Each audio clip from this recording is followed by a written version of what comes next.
Fala galera, Tendo Senpai na área. Então, o nosso capítulo do manhwa de hoje começa com uma linda imagem de uma ponte numa cidade com um belo rio. E nessa ponte está o nosso jovem e fracassado protagonista, pensando em tirar a própria vida. Olhando para o rio, ele decide então que era hora de acabar com isso. Porém, quando ele vai pular, ele acaba desistindo. E quando ele estava saindo da beira, envergonhado por estar tentando se matar, ele acabou deixando seu celular escorregar. Então ele avançou e conseguiu pegar o seu celular. Nisso, assim que ele estava aliviado de ter conseguido, pegar o seu celular, ele acabou escorregando e caindo. E esse foi o fim de nosso protagonista.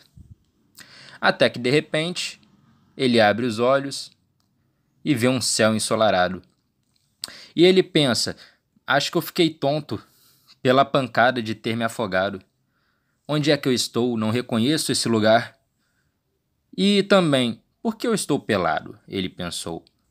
Então ele olha para o lado e vê um velhinho. Esse velhinho estava serenamente lá, com sua espada, esperando o nosso jovem protagonista acordar. E de repente ele pergunta ao velhinho, quem é você? E o velhinho responde, essa é a maneira que você agradece a pessoa que acabou de salvar a sua vida enquanto está com um pedaço de graveto na sua cabeça. Ele se desculpa e agradece ao velhinho por ter salvado a vida dele. E pergunta onde ele está. O velhinho pergunta se ele bateu a cabeça em algum lugar enquanto caía e se ele se lembrava de quem ele era. E ele diz que se chamava Jin So-chan. Assim começou a relação dele com o seu futuro mestre. O velhinho disse que vivia no Murim, mas agora vagava pelo mundo. E graças a esse senhor, ele encontrou um lugar para ficar. Foi acolhido como um discípulo do velhinho e tratado como um filho. E, inclusive, foi ensinado artes marciais. Infelizmente, ele não tinha muito talento para as artes marciais. Com o passar do tempo, ele foi descobrindo mais sobre a vida do seu mestre. Na feira da cidade, uma linda waifu estava lá, cuidando dos frutos. Enquanto isso, o velhinho, observando, falava que era um bicho de seda e que a sua fragrância era muito boa, então os frutos também deveriam ser muito maduros. Ele se aproximou e chamou ela para tomar uma xícara de chá. Ela levantou o seu chapéu e deu-lhe um tapão. Ele caiu no chão e ela continuou descendo o sarrafo. Ele veio para salvar o seu mestre. Então ele carregou o seu mestre, que no caminho avistou outra waifu com uma espada.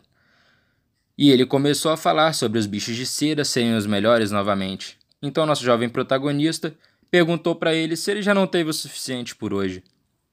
E ele concordou, falando que já estava bom.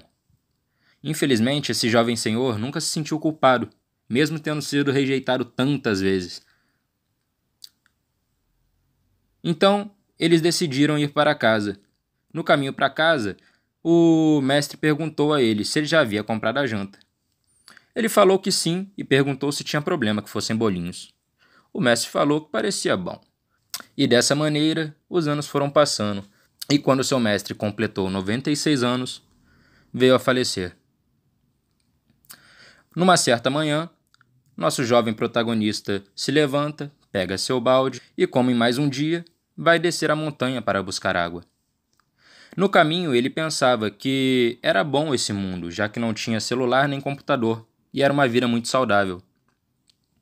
Ao chegar na beira do rio para buscar a água, ele pensava que não se incomodava em buscar água todos os dias, em subir e descer as montanhas. Ele levava isso como se fosse parte do seu treinamento pessoal. Então, quando ele ia voltar para sua casa, no topo da montanha, ele viu algo estranho na plantação de trigo. Quando ele se aproxima para ver, ele fica espantado e ele se lembra de uma conversa que ele teve com seu mestre, onde ele falava que ele devia ser capaz de sustentar uma mulher. E ele perguntava para seu mestre, já é tão difícil cuidar de mim mesmo, por que eu deveria cuidar de mais alguém? E o seu mestre falava, por que você faz essas perguntas? Se continuar assim, nunca vai conhecer o verdadeiro propósito da vida.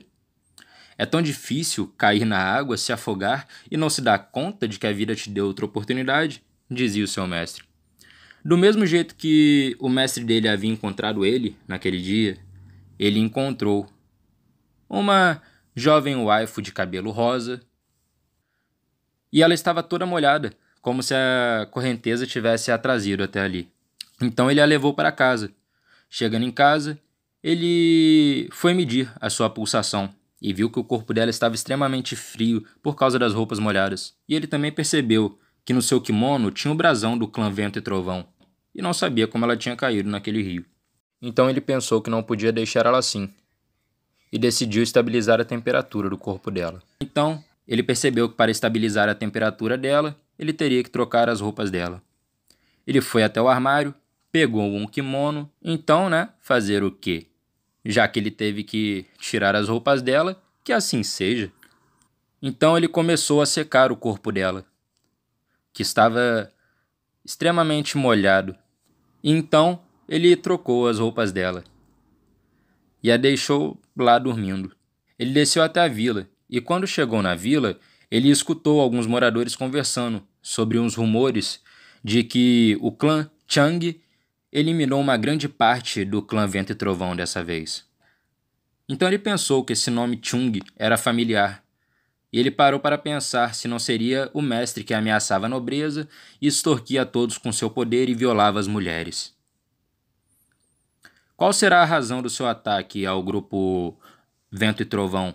Pensavam os moradores.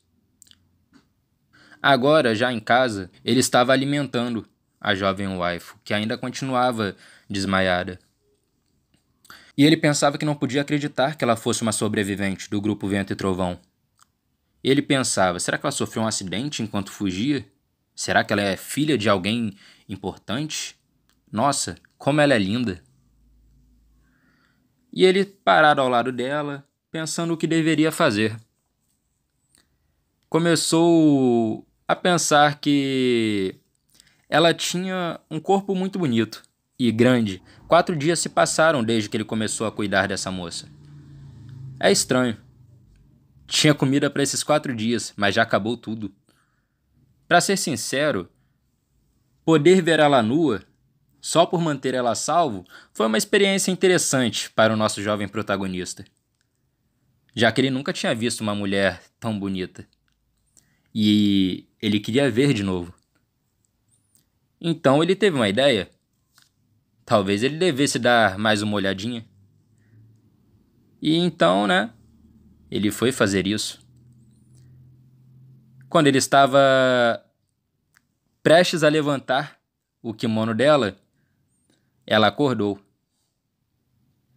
Ela estava lá, encarando ele. E o que será que ela iria pensar, Então ele começa a disfarçar e diz: "Aham, então você finalmente acordou? Não sei o que você passou, mas agora você está salva. Por favor, por enquanto, descanse até se recuperar." Ela olhou para ele e parecia que ia dizer algo. E ele virou e falou: "Não precisa me agradecer.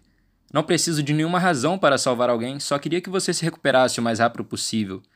Então, ela manda ele a merda. Ele não entende nada. E ela vira e diz: "Você se atreve a mentir para uma mulher? Vi com meus próprios olhos, você estava ofegando e tentava atacar uma mulher indefesa." E ele dizia: "Não, não, espere, não é o que você está pensando. Eu só queria medir a sua pulsação, porque você não acordava. Você sabe por quantos dias você dormiu? Já se passaram 4 dias desde que eu te salvei. E você não tinha tido nenhuma resposta aos meus cuidados, então eu fiquei preocupado." Ele disse. Ela então acabou engolindo essa versão da situação dita pelo nosso protagonista. Ela pede desculpa e diz que essa não é a forma de agradecer a pessoa que salvou a vida dela e que se sentia muito envergonhada. E ela diz que seu nome é Hong Yeon-hwa e que, embora ela tivesse perdido seus poderes, ela era o demônio celestial do clã em honra a Chenma. E que a dívida dela seria paga em dobro e que ela teria a gratidão dele por toda a vida. O nosso jovem protagonista pensou: o quê? Demônio celestial? O título aparecia com muita frequência na anarquia, geralmente conhecido como mal absoluto, o chefe final, e que normalmente era incrível quando havia uma batalha desses seres chamados demônios celestiais, com habilidades especiais e mortais. E o nosso jovem protagonista não parecia muito acreditar na situação. E ele pensava: essa garota é o demônio celestial? Essa garota de cabelo rosa? Eu sei que esse é um mundo murim, mas não tem como ela ser o demônio celestial, né? Fala, galera, tendo aqui, esse foi o capítulo de hoje. Espero que todos tenham gostado. Quem puder estar avaliando o vídeo e deixando um comentário aí para ajudar, tamo junto. Até a próxima.